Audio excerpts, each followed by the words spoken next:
আসসালামু আলাইকুম ওয়া রাহমাতুল্লাহি ওয়া বারাকাতুহু। সম্মানিত প্রিয় বন্ধুগণ, আজকে খুবই একটি গুরুত্বপূর্ণ বিষয় নিয়ে উপস্থিত হইলাম। সেই বিষয়টি হলো, যাদের সন্তান হচ্ছে না, স্বামী স্ত্রী বন্ধা, সন্তান না হলে কিন্তু পরিবারের মধ্যে অনেক অশান্তি সৃষ্টি হয়।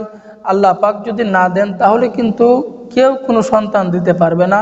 তবে আল্লাহ পাকের কাছে আমাদেরকে সন্তান সম্পর্কে চাইতে হবে। যদি চাই তাহলে আল্লাহ পাক রব্বুল আলামিন অবশ্যই আমাদেরকে দিবেন। যেমন ইব্রাহিম আলাইহিস সালামকে আল্লাহ পাক ৮০ বছর পরে সন্তান দিয়েছেন। এই জন্য আমাদেরকে চেষ্টা পরিশ্রম তো করতে হবে। চেষ্টা পরিশ্রম না করলে তো আল্লাহ পাক আমাদেরকে দিবেন না। তো যে সকল ভাইদের, যে সকল বোনদের সন্তান হচ্ছে না, তো তাদের জন্য আজকে অত্যন্ত গুরুত্বপূর্ণ একটি আমলের ভিডিও নিয়ে হাজির হইলাম।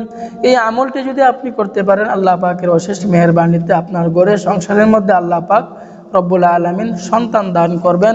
তো এই আমলটি আমি হয়তো আপনি বলতে পারেন যে বানিয়ে বলতেছি, না, আমি কোনো বানিয়ে বলতেছি না। দেখেন, সরাসরি কিতাব থেকে আপনাদেরকে দেখাইতেছি। আজাইবে সুলাইমানি তাবিজ কিতাব থেকে আমি এই আমলটি সংগ্রহ করেছি। তো আজাইবে সুলাইমানি তাবিজ কিতাবের ৫১ নং পৃষ্ঠায় লেখক বলতেছেন, স্বামী স্ত্রী উভয় বন্ধা হইলে এই আমলটি তাদেরকে করতে হবে। এই আমলটি তাদেরকে করে যেতে হবে। লেখক বলতেছেন, স্বামী স্ত্রী উভয় বন্ধা হলে নিম্নোক্ত আয়াত কাগজে লিখিয়া উহার সহিত কিছু চিনি বা গুড়া মিশায়া বৃহস্পতিবার দিবাগত দুপুর রাত্রের পর স্বামী স্ত্রী উভয় উহা খাইবে এবং সহবাস করিবে।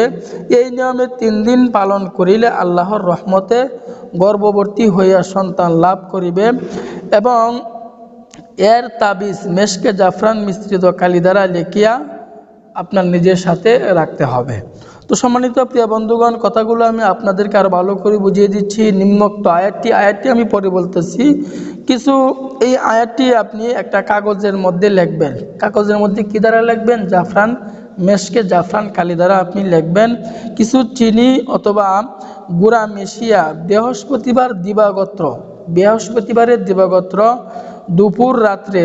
দুপুরের পর অর্থাৎ আপনার বৃহস্পতিবারের দিবাগত রাত্রে, অর্থাৎ দুপুরের পর থেকে স্বামী স্ত্রী উভয়ই উহা খাইবে এবং রাত্রে আপনার মিলন করিবে এবং নিয়মিত এই নিয়মে আপনার কয়দিন পালন করতে হবে? ৩ দিন আপনাকে এই নিয়মটি আপনাকে পালন করতে হবে। মাত্র ৩ দিন যদি এই নিয়মটি আপনি পালন করতে পারেন, তাহলে আল্লাহ পাকের অশেষ মেহেরবানিতে আল্লাহ পাক আপনার ঘরের মধ্যে, আল্লাহ পাক আপনার সংসারের মধ্যে সন্তান দান করবেন।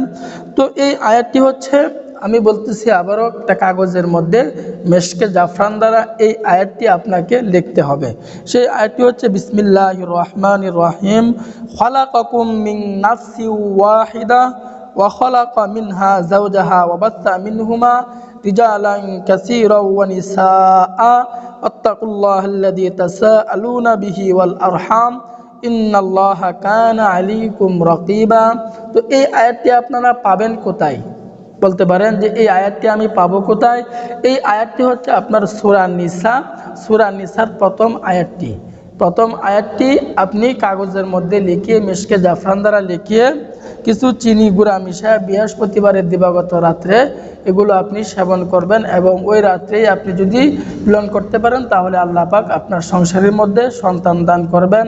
তো দেরি না করে আজকে থেকে এই আমলটি শুরু করে দেন এবং অন্য ভাইদেরকেও এই আমলটি করার জন্য সুযোগ করে দেন। ভিডিওটি আপনার শেয়ার করে দেন এবং আমাদের চ্যানেলটি যদি আপনার কাছে ভালো লাগে তাহলে সাবস্ক্রাইব করে আমাদের পাশে থাকার জন্য আপনাকে আহ্বান জানাচ্ছি। তো আল্লাহ পাক রব্বুল আলামিন আমাদের সকলকেই বোঝার আমল করার তৌফিক দান করুন।